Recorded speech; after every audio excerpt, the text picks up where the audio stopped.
पता चले क्या दीन की तकसीम हो रही है, किस तरह अपने ईमान के ढाके डाले जा रही हैं। आन है, बड़ा मकाम है उनका, बहुत ऊंचा मकाम है, नस्ब मुस्तफा नसीब है। हजरत अली शेर खुदा के बेटे हैं, हजरत इमाम हुसैन से, लेकिन सहाबी नहीं। और सहाबियत वो दर्जा है कि उनके बाद क़यामत तक आने वाली सारी उम्मत एक पांव पे भी खड़ी हो जाए, अल्लाह का जिक्र के, अल्लाह के महबूब की अजमत के गुण गाए, फिर भी सहाबी की एक सांस को नहीं पहुंच सकती।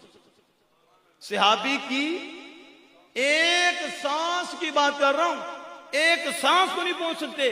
तो आप कहती हैं, आप कहेंगे ये कैसे? हमने कहा आप समझे ही नहीं।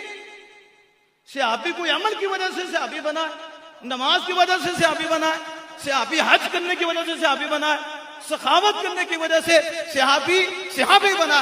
ना वल्लाह सहाबी ना नमाज से सहाबी बना है, ना हज से सहाबी बना है।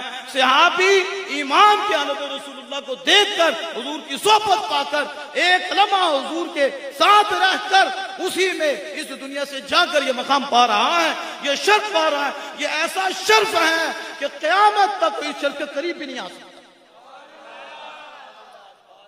आप किस तरह से आप आगे मुदर्रिस सुन लेते हैं।